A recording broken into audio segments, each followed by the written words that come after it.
வணக்கம் ப்ரோ. தமிழா தமிழச்சி என் தங்கச்சி, நான் சொல்லும் போது கொஞ்சம் காது கொடுத்து கேளு மச்சி. எத்தனை தலைவர்கள் நம் இந்தியாவிலே பிறந்த போதிலும் நம் நிலைமை மாறவில்லையே. அடிமைதானே என்ன பண்ணு பாட்டனும். இந்தியா முழுவதுமே இருக்குது இன்னும் சாதி வேற்றுமை. ஆனாலும் எதிர்த்து பேசிட யார் தந்தது நமக்கு உரிமை?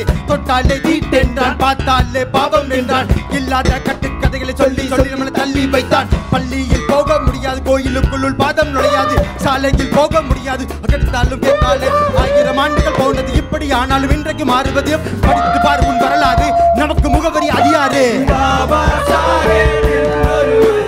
பாரத நாட்டின் தந்தையவர் பாபா சாஹேப் என்றொருவர், உரிமையை வாங்கி தந்தவர். கப்பி ஒன்று சேர் புரட்சி செய், கற்றுக்கொள்ள தினம் முயற்சி செய். சாதி என்பது ஒரு மனநிலைதான், மாற்றிக்கொண்டாலே நீ மனிதன். கப்பி ஒன்று சேர் புரட்சி செய், கற்றுக்கொள்ள தினம் முயற்சி செய். சாதி என்பது ஒரு மனநிலைதான், மாற்றிக்கொண்டாலே நீ மனிதன். சாதி மத பேதங்களை தூக்கி போடு, இனி வரும் காலங்களை மாற்றிவிட. கையில் என்று சமத்துவம் மலர மனித கொள்கை விரிந்த மதங்களை மறந்த பிறகு பிறகு மனித குணக்கொண்டு எடுத்து படித்து பாரு அம்பேத்கரை. அதற்கு பிறகு பாரு உண்டாழ்கையை எடுத்து படித்து பாரு அம்பேத்கரை. அதற்கு பிறகு பாரு உண்டாழ்கையை. சொல்வோமே சாதிகள் இல்லை வெல்வோமே. சொல்வோமே சாதிகள் இல்லை வெல்வோமே. Thank you very much. Jai Bhim.